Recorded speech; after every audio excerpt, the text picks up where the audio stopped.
Bien, bonjour Corinne Gouget. Bonjour, Alors d'abord, merci d'avoir répondu favorablement à mon invitation pour cette interview. il n'y a pas de souci. Alors, dans votre documentaire Mâche et Crève, enfin votre documentaire, dans le documentaire Mâche et Crève, qui est passé sur France 3 il y a quelques jours, il me semble, Oui, le 9 juillet. ça a suscité pas mal de commentaires de la part des internautes, Oui, et il y en a pas mal qui m'ont demandé de vous interviewer, donc c'est chose faite aujourd'hui.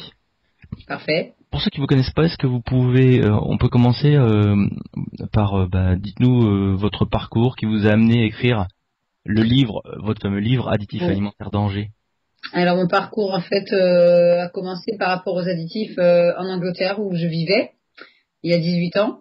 Et donc à l'époque j'étais mariée, j'attendais ma première fille.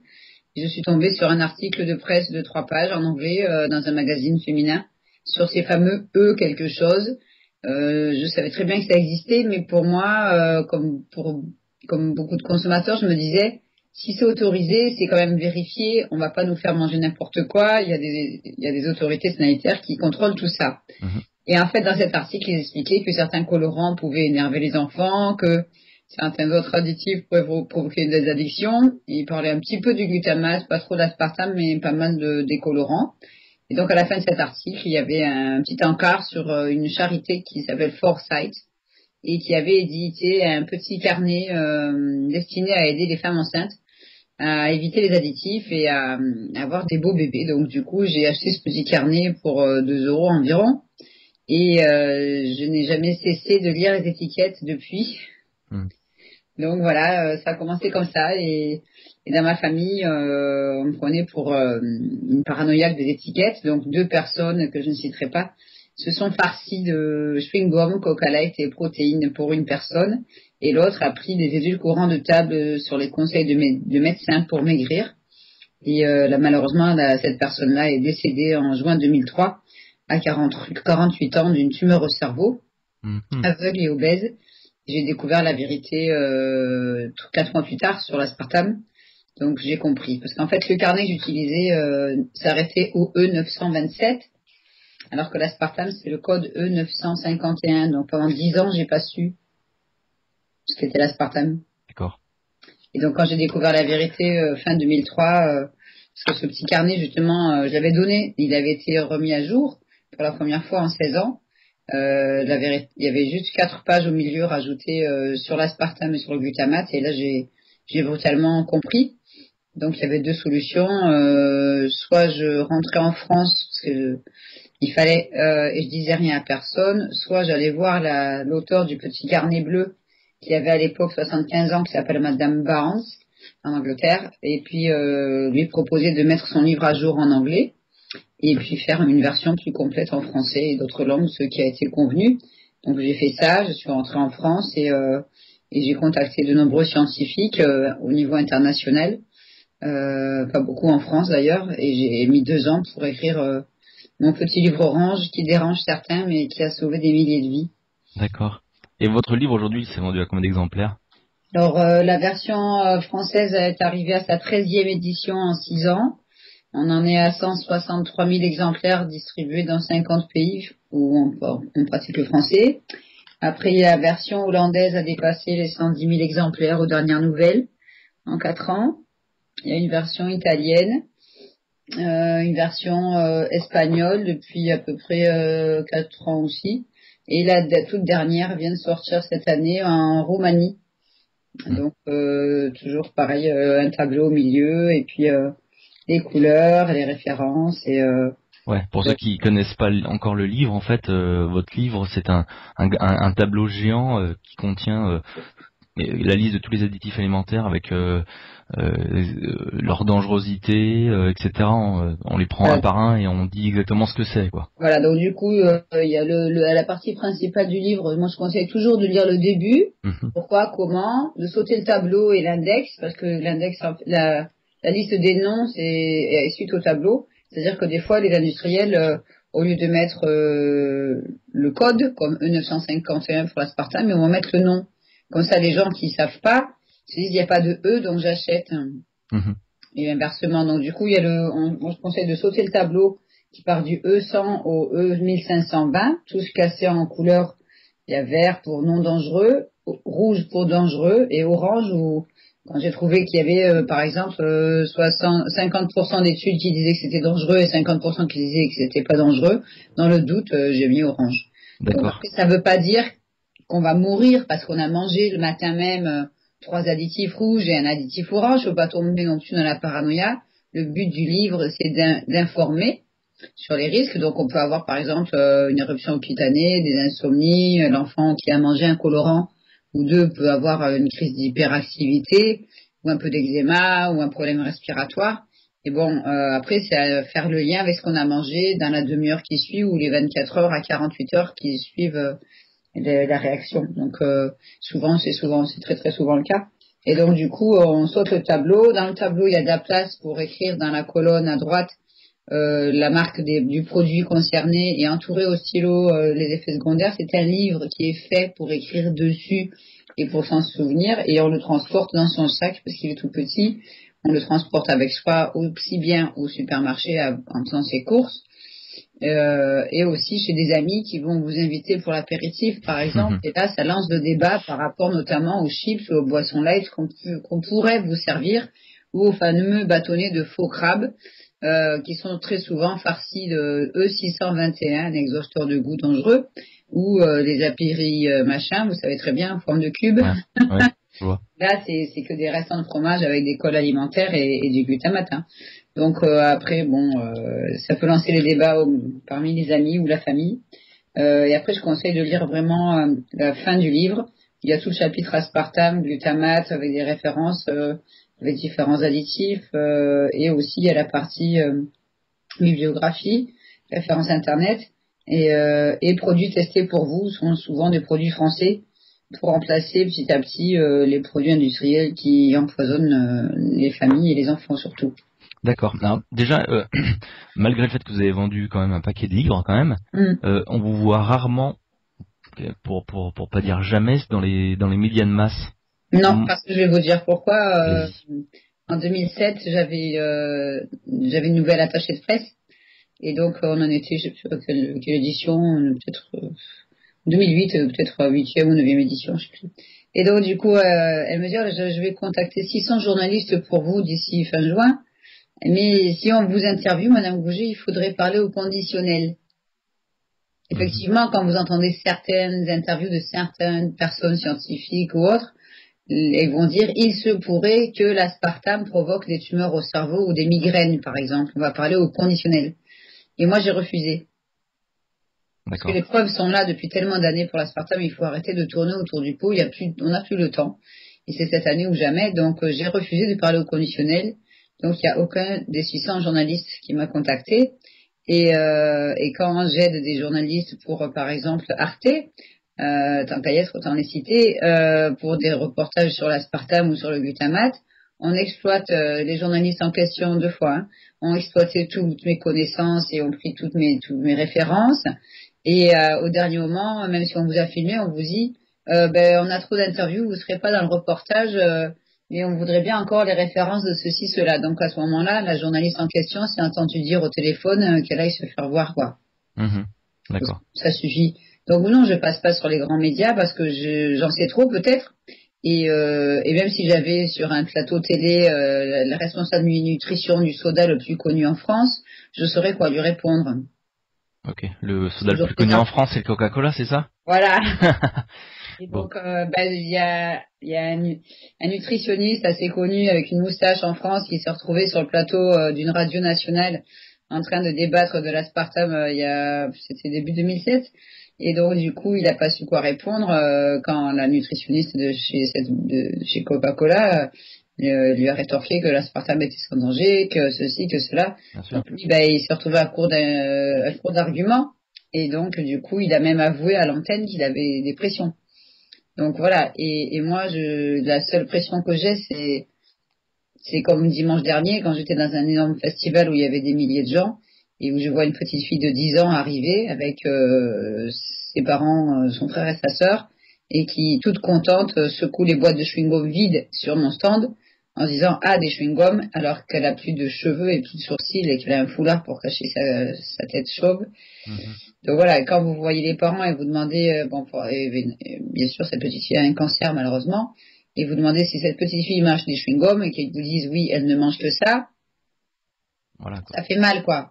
Je veux dire, l'enfant inné, à la base, il a droit à la santé physique et mentale.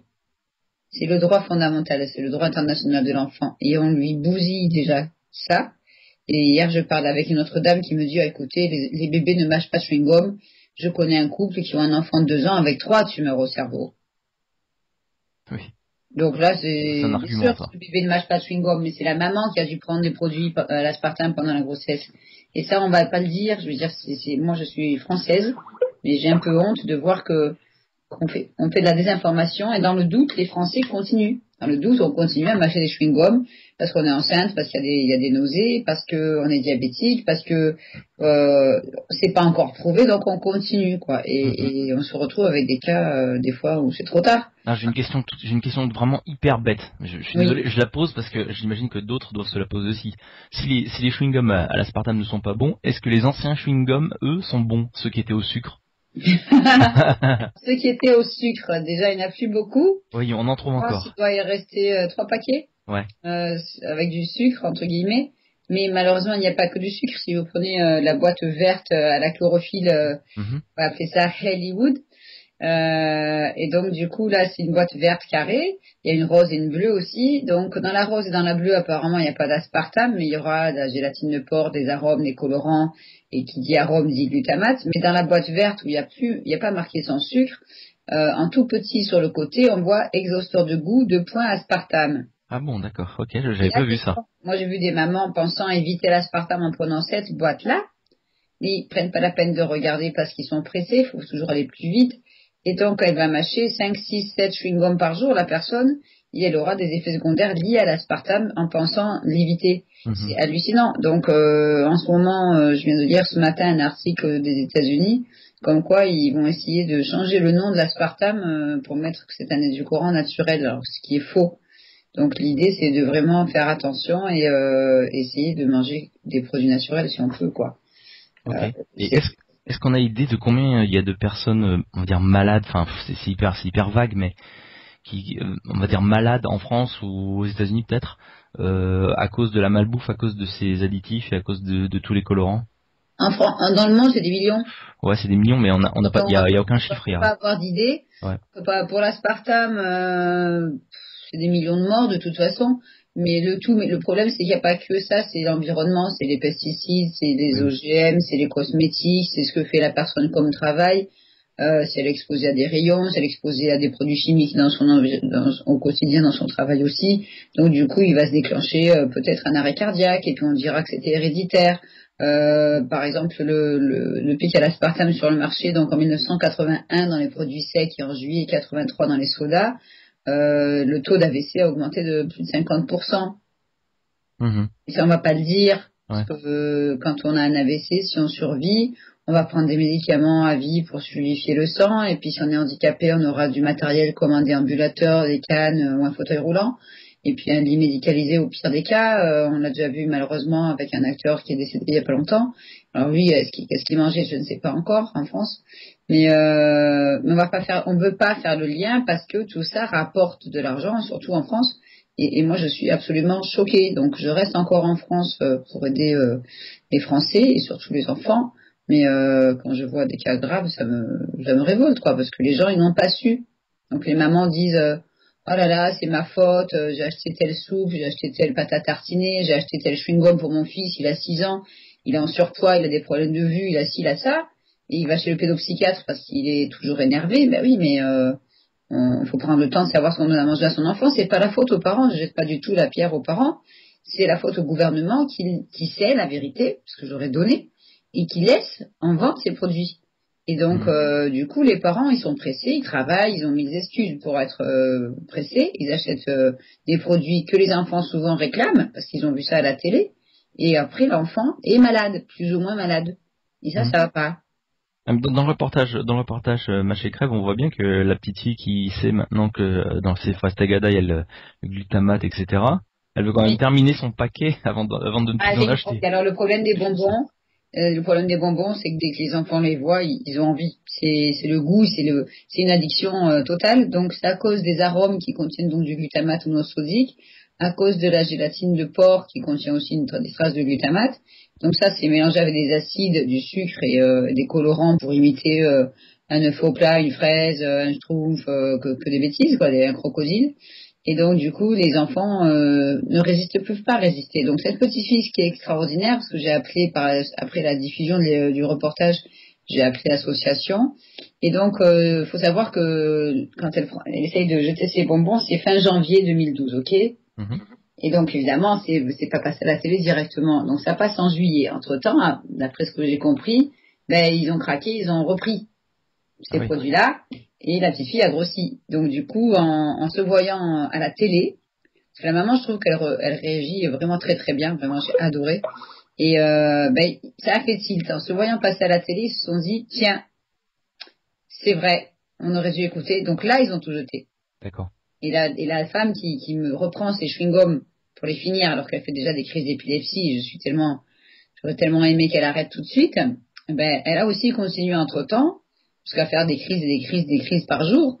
Et quand elle s'est vue à la télé, elle s'est dit, mais attends, cette femme, elle me connaît pas. Elle vient, elle me dit la vérité, elle m'explique, elle prend le temps de m'expliquer. Et moi, je reprends mes chewing-gums pour les mâcher. Et donc là, elle a arrêté en se voyant aussi à la télé. C'est impressionnant, hein? Ok, ouais, non, mais tout à fait, ouais. Mais il a fallu le déclic, c'est de se voir à la télé, passer à la télé pour arrêter, quoi. Je veux dire, donc après, il y a des cas désespérés, comme suite à l'émission, d'ailleurs, il y a un jeune qui m'a contacté, 23 ans, 5 litres de soda light par jour, ça existe, hein, j'ai eu d'autres cas comme ça, un cas à Paris, et lui, il mange les mêmes bonbons, mais 3 boîtes de 800 grammes par jour. Ouais. Évidemment, il fait 110 kilos. Ah oui, Donc bah oui. là, ça va être très très difficile, voire impossible d'arrêter, puisque les 110 kilos, ça l'empêche d'avoir une vie normale. Et le petit déjeuner, c'est 800 grammes de ces fraises-là, qui ne sont pas des fraises, mais il le sait. Mais déjà, avaler une, je pourrais pas, mais 800 grammes non plus. Et voilà, ça prouve bien qu'il y a un phénomène d'addiction. Et je voudrais bien contacter des addictologues en France pour qu'on fasse une étude sur des cas qu'il doit avoir à l'hôpital, hein. Et parce que là, on pourrait faire un lien entre l'addiction alimentaire et ses additifs. Mais bon, est-ce que les addictologues voudront se lancer dans une étude pareille en France au risque de perdre leur poste? Je sais pas. D'accord. Et on parlait tout à l'heure de malades, etc. Mais on n'a pas parlé aussi du fait que le nombre de cancers ont doublé ces 25 dernières années. Oui, complètement. Et que et on attend à ce que ça double encore pour les 10 ou 15 prochaines années. Ça, c'est Oui, complètement c'est fou. sûr. C'est des prédictions, soi-disant, mais ça arrange bien tout le monde quand vous savez combien rapportent les traitements par chimiothérapie, rayons et compagnie, et les hospitalisations. Oui, c'est un business. Moi, je connais un ancien chercheur du CNRS qui avait trouvé comment aider les gens qui souffrent du sida et du cancer. On lui a dit, tais-toi. On lui a dit comme ça, le cancer rapporte de l'argent à plus de gens que ce qu'il en tue en France. D'accord. Donc on va pas arrêter une machine qui marche. Donc moi j'étais assez désespérée quand j'ai rencontré cet ancien directeur de recherche et j'avais les livres sur l'aspartame en américain dont on va parler avec moi et je lui ai dit mais je fais quoi moi? Et il m'a dit continuez Madame Bouger, continuez. Il me dit l'aspartame notamment provoque tellement de maladies, rapporte tellement d'argent qu'ils vont pas arrêter comme ça. Donc le système ne changera que par le bas, c'est-à-dire que le système ne changera que par la volonté du consommateur de changer son mode de consommation. Il faut savoir que l'aspartame fait partie de la famille des excitotoxines. Une excitotoxine est un terme qui a été créé par le professeur John Olney, qu'on voit aussi dans le film Notre poison quotidien. Et John Olney a créé ce terme il y a plus de 50 ans à peu près. Donc c'est une molécule qui traverse la barrière hémato-encéphalique du cerveau, qui est une sorte de membrane censée protéger notre cerveau des produits chimiques. Mais cette membrane n'est pas complètement formée de 0 à 20 ans, à peu près. Et si on fait du sport, si on est diabétique ou si on vieillit, elle devient poreuse. Donc évidemment, les produits chimiques, que ce soit des additifs, des métaux lourds, du fluor, etc., vont passer dans le cerveau. Et là, pour l'aspartame notamment, ça va très très très très vite. Et cette excitotoxine-là, elle a la capacité d'arriver dans le cerveau en 10-15 minutes, après ingestion, même avec un chewing-gum. Et ça va plus vite avec les chewing-gums et les bonbons sans sucre. Et là, elle va détruire les neurones du cerveau en les excitant, d'où le terme excitotoxine. Mhm. Et au bout de quelques heures, 2 heures en général, certains neurones ont explosé. Et en 24 heures, sur des souris, on voit des trous. Alors imaginez quelqu'un qui en a pris sur 15, 20, 25 ans, en France, de l'aspartame par exemple, il n'a plus la volonté de s'arrêter, il ne peut plus raisonner. C'est le but. Ok. Et justement, toutes Et donc, ces... le cancer, c'est exponentiel. Et selon le professeur Bellepomme que j'avais rencontré lors d'une émission de télévision privée, c'est pas 40% des cancers liés à l'alimentation, comme on pouvait le lire dans le film Nos enfants nous accuseront. Selon lui, c'est plus de 55% des cancers liés à l'alimentation. C'est énorme. 55%, ouais, c'est énorme, ouais. Alors, si on changeait d'alimentation, on pourrait réduire de 55% le taux de cancer. Seulement, on va pas le dire. Donc, du coup, j'ai demandé à ce professeur qu'il aille dans l'hôpital et qu'il aille voir ses patients pour savoir ce qu'il mangeait. Mais il m'a dit que c'est pas si facile. Quand vous voyez ce que mangent les patients à l'hôpital ou dans les maisons de retraite, c'est que des produits industriels. Voilà. Donc, on leur donne des médicaments avec des colorants, des arômes bananes, fraises et compagnie. On leur donne des plats en sauce, qui vont passer au micro-ondes ou pas, dans des barquettes en plastique. Donc, tout le monde sait bien sûr maintenant que le plastique c'est toxique, mais on leur donne des plats en sauce. Tout ce qui est sauce industrielle, ça contient du glutamate. Or, le professeur Russell Blaylock aux États-Unis, qui est un ancien neurochirurgien et nutritionniste de pointe, qui est très très connu, qui a fait des tas de choses, des livres, des conférences, etc., explique dans un autre film qui s'appelle La Belle Vérité, mais qui est qu'en anglais, que l'aspartame a la capacité de provoquer un cancer et le glutamate monosodique le nourrit comme un feu de paille. C'est-à-dire que si quelqu'un a un début de cancer quelque part dans le corps et qu'il mange des chips, des sauces, des machins, bon, le glutamate, c'est des millions de produits qui en contiennent, ça cache sous 30 à 40 noms différents, c'est pas juste le mot glutamate de sodium ou glutamate monosodique ou E621. Et donc, du coup, le cancer va se nourrir de ce glutamate monosodique et grossir comme un feu de paille. Mhm. C'est affolant, quoi. Ouais, c'est clair. Qu'est-ce qui se passe? La personne va à l'hôpital pour son cancer, par exemple, puis elle a faim, donc des fois, elle peut plus manger parce qu'elle est nourrie par tuyau. Donc, mais elle rêve de manger des hamburgers, des pizzas, toutes les choses qui lui ont fait son cancer. Et donc, du coup, parce qu'elle a faim, eh ben, on va lui donner un truc à sucer, un bonbon sans sucre ou un chewing-gum. Mais c'est en vrai ce que je dis. Les médecins dans ces hôpitaux sont pas au courant. Et donc le cancer, il repart de plus belle, c'est obligé. Ouais. Genre, c'est affolant, quoi. Donc du coup, la personne, sinon, moi j'ai eu des cas comme ça, elle a son cancer, bon, on la soigne, etc. Elle rentre chez elle. Et comme les gens, la famille est contente de le voir rentrer, on va lui offrir des bonbons sans sucre ou des chewing-gums. Et puis on va faire un repas avec des bouillons, vous les connaissez tous, hein, les bouillons cuits dans la sauce. Quelques semaines plus tard, le cancer il revient, mais c'est logique, c'est comme un fond d'œuf, quoi. Oui, je comprends bien. Il part à l'hôpital et puis, à force de prendre des sucrètes qu'il prenait déjà depuis 20 ans, il fait une embolie pulmonaire et il meurt. Et toutes ces reportages et les vidéos que vous citez avec le docteur Blaylock, il y a possibilité qu'on les récupère et puis qu'on... Bien sûr, il y en a plein sur mon site, c'est déjà dans la section... Oui. Donc mon site c'est www.santéendanger en petites lettres et sans accent, tout attaché. Donc www.santéendanger.net. Vous avez la rubrique multimédia et après il y a les vidéos. Puis là, il y en a toute une liste. Donc là, vous pouvez en récupérer, sinon moi je peux vous en faire passer sur Skype ou par mail, il n'y a pas de souci. Ok, on mettra les liens sous la vidéo, hein, d'accord? Oui, bien sûr, il n'y a pas de souci. Et donc, c'est du sérieux. Quand on écoute, bon, tout n'est pas encore en français pour le professeur Blaylock, malheureusement. Oui. Mais il y a une interview à l'écrit sur mon site, hein, et un dossier qui s'appelle Interview du docteur Blaylock où il aborde différents sujets, dont l'aspartame, le glutamate, les produits laitiers ou le soja. Et donc, du coup, quand on entend parler à l'oral, si on est bilingue, si on a la chance d'être bilingue, comme moi ou d'autres personnes, et ben on se dit mais il exagère, quoi, c'est pas possible ce qu'il dit. Et en fait le problème du docteur Blaylock, c'est qu'il a toujours raison. Un jour il disait dans une conférence, je vous enverrai par internet, c'est un DVD en fait, mais bon on peut le trouver sur internet, c'est un DVD passionnant que je pourrais regarder tous les soirs si j'avais le temps, qui s'appelle Nutrition et comportement, parce qu'il y a un lien entre la nutrition et le comportement, et c'est prouvé. Les premières études datent de 1914 aux États-Unis. Or, en France, la première étude sur ce sujet, entre le lien sur l'alimentation et le comportement, a juste débuté l'été dernier en France, à Grenoble. On a 100 ans de retard, je vous dis.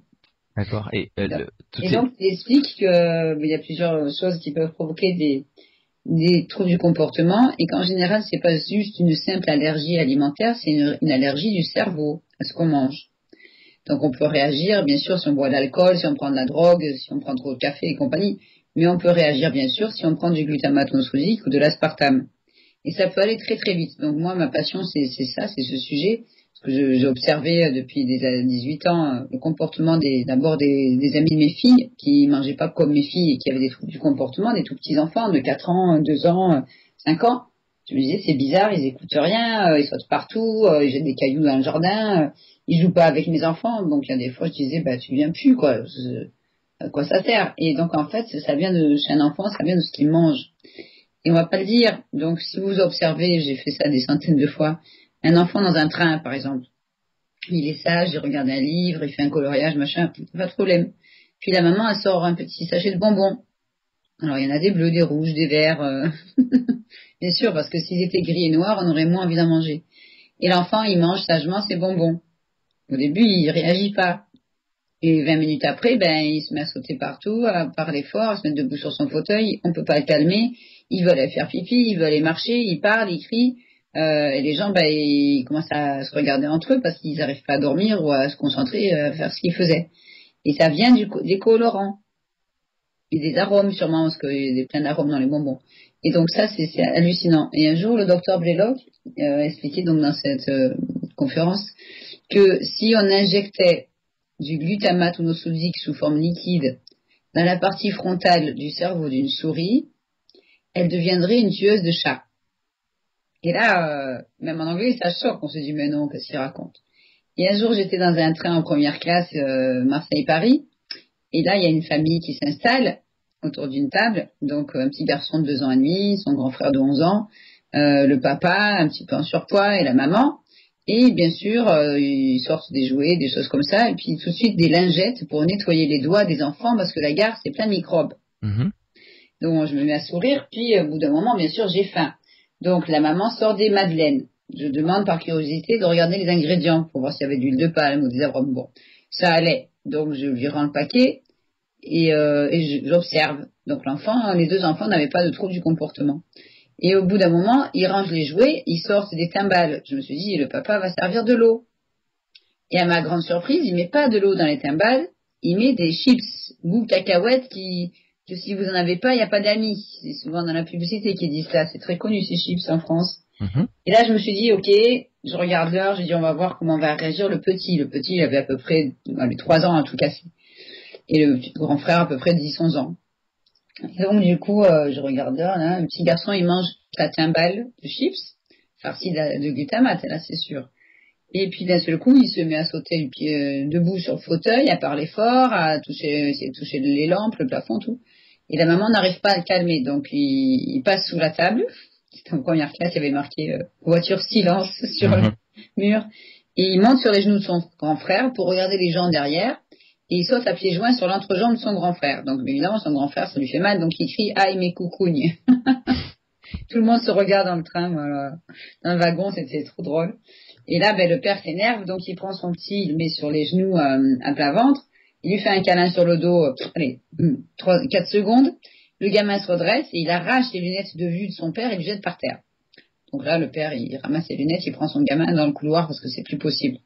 Et là, je pensais à ce que disait le docteur Blaylock, c'est vrai que cet enfant, il était en pleine crise de rage, à 15 minutes, après une poignée de chips, quoi. À 2 ans et demi, 3 ans. Donc là, la mère, je la regarde, elle était perdue, elle savait plus quoi faire. Elle n'en avait pas mangé, elle, hein. Le père, il a mangé 1 ou 2, le grand frère, il n'avait pas fini sa timbale encore, donc il n'a pas eu le temps de réagir. Mais cet enfant tout petit, le cerveau n'est pas du tout protégé, et les tout petits enfants, comme les personnes âgées, réagissent très très vite. Et donc la maman, elle me regarde un peu perdue, je lui donne ma carte, je lui dis excusez-moi madame, je vous donne ma carte parce que... Elle me dit oui je sais, je fais non, vous ne savez pas, vous allez m'écouter, je suis conférencière sur les effets secondaires du glutamate monosodique, je sais très bien de quoi je parle. Tout à l'heure je vous ai vu nettoyer les mains de vos enfants avec des lingettes pour enlever les microbes, mais là vous n'avez pas lu les étiquettes, vous avez donné des chips au glutamate monosodique à votre enfant. C'est trop tard, c'est dans son cerveau, c'est en train de détruire son cerveau pendant 48 heures, vous n'allez rien en faire de cet enfant. Il va pas se calmer. Et ça se donne pas à un enfant, et ça s'achète même pas, parce que c'est neurotoxique et ça attaque aussi le système cardiaque et d'autres organes du corps. Donc vous irez sur mon site. Alors là, tout le monde qui m'écoute. Tout le wagon. Ouais. Là, quand j'interviens comme ça, j'y vais fort, comme ça tout le monde entend. Il y en a qui osent pas trop demander un marque-page, mais ils écoutent, quoi. J'ai fait, maintenant vous irez voir le paquet plus tard. Donc le père revient, mais le père, c'était même pas la peine de lui expliquer. Il met son enfant à sa place. L'enfant, il saute partout, il peut pas rester en place. Le cerveau est en autodestruction, c'est obligé. Et donc, ils sortent des assiettes en carton et des couverts en métal de la maison et des salades de fruits, des salades de tomates. Donc, si tu finis tes tomates, tu auras des chips au dessert, dit le père. Voilà. Là, je me dis, non! Il a pas compris. Par pitié. Mais bien sûr, l'enfant, il a mangé une demi de tomate, même pas, il a jamais fini ses tomates, il pouvait pas se concentrer, il était en pleine crise. Et donc, il n'a pas fini ses tomates, l'autre non plus. Ils ont tout rangé, ils sont descendus avant le dessert. De toute façon, il n'a pas redonné de chips devant moi parce que je serais intervenue. Et je me dis, mais combien de temps ça a dû durer cette crise chez un petit enfant comme ça? Donc, là, c'était une crise intense, provoquée par le glutamate. J'ai vu aussi des adultes réagir à des chewing-gums ou à des chips à l'aspartame qui existaient à l'époque. Un jeune de 23 ans, notamment, en 25 minutes. Donc là, c'est pas forcément une crise de rage, ça peut être des frissons, sensation d'endormissement, fatigue soudaine. Bon, quand on est assis dans un train, bon, ça va. Et quand on est chauffeur de bus ou chauffeur d'avion, pilote d'avion, c'est plus pareil. Ouais, c'est clair. Et donc, c'est pour ça qu'aux États-Unis, les pilotes d'avion n'ont pas le droit de consommer quoi que ce soit à l'aspartame dans les 48 heures avant de piloter, sinon ils perdent leur licence. Ah ok, d'accord. Il y a déjà des règles aux États-Unis, il y a des règles qui sont beaucoup plus, ils ont édité des règles qui sont quand même plus avancées que nous, quoi. Je veux dire, ils sont quand même plus au courant que des choses quand même. Moi, quand je prends le bus, je vois que c'est un chauffeur qui mâche et que ça fait longtemps, parce que ça se voit physiquement. Je peux vous expliquer comment. On voit avec Betty Martini, la présidente de l'association aux États-Unis qui s'appelle Mission Possible Internationale. Je vous donnerai le site aussi. Betty Martini a bientôt 80 ans. Et elle s'intéresse à ça depuis 20 ans parce qu'elle a une amie qui a failli mourir à cause de l'aspartame à l'époque. Donc elle a créé l'association qu'on voit aussi, dont on voit les bureaux dans le film Notre Poison quotidien. Je vous ferai passer le lien. Et donc elle jour et nuit à aider les gens victimes de l'aspartame. Et donc un jour on s'est rencontrés en 2006 à Barcelone. Je peux vous envoyer une photo aussi si vous voulez pour le site. Et donc elle me dit Corinne, quand tu vois quelqu'un qui mâche des chewing-gums, tu dois deviner depuis combien de temps il en mâche. Je dis, ah bon, tu crois? Et c'est vrai que j'ai vu des milliers de cas depuis. Et que ça soit de la boisson ou des chewing-gums, on sait depuis combien de temps ils en prennent, quoi. À 1 an ou 2 ans après, quoi. D'accord, ok, ça se voit autant que ça. Ah ouais, ça se voit autant que ça. Ah oui, non, mais c'est flagrant, quoi. C'est énorme, énorme. Et donc, entre deux, bon, vous allez prendre un exemple, c'est encore dans un train, il n'y a pas très longtemps, il y a 3 semaines. 2 jeunes, allez, 32 ans, ok? Il y en a deux, ils mâchent tous les deux des chewing-gums. Il y en a un, il a la peau un peu déshydratée, il n'a pas perdu trop de cheveux, parce que les chewing-gums font énormément perdre des cheveux. Et bon, il a encore, on va dire, bien. Je me dis, oh tant pis, je vais pas lui dire, les garçons ça écoute pas trop. Puis je me dis quand même, si jamais il faisait un AVC ou une tumeur au cerveau, c'est parce que je lui aurais pas dit, je vais quand même me lever et lui poser la question depuis combien de temps il en mange gentiment. Et à côté de lui, il y avait un copain qui en mâchait beaucoup plus. Lui, il en mâchait tout le temps. Il avait perdu tous ses cheveux sur le dessus de la tête. Alors c'est impressionnant, la chute des cheveux à cause des chewing-gums, c'est impressionnant. Et donc il me dit, oh écoutez quand même, il était un peu hyperactif, il dit j'en mange beaucoup plus que lui et tout. Je dis mais ça se voit monsieur. Moi je suis juste là pour vous informer. Je me doutais que vous en mâchez plus que votre ami, mais l'idée c'est de savoir avant qu'il soit trop tard, parce qu'éventuellement ça peut faire une rupture d'anévrisme, une hémorragie cérébrale, une tumeur au cerveau ou même un arrêt cardiaque fulgurant. Mais c'est pas marqué sur le paquet. Alors il a rigolé parce que ça surprend. Il n'y a que moi qui parle de ça. Et sur le coup, on ne veut pas renoncer à cette consommation. On ne veut pas s'arrêter.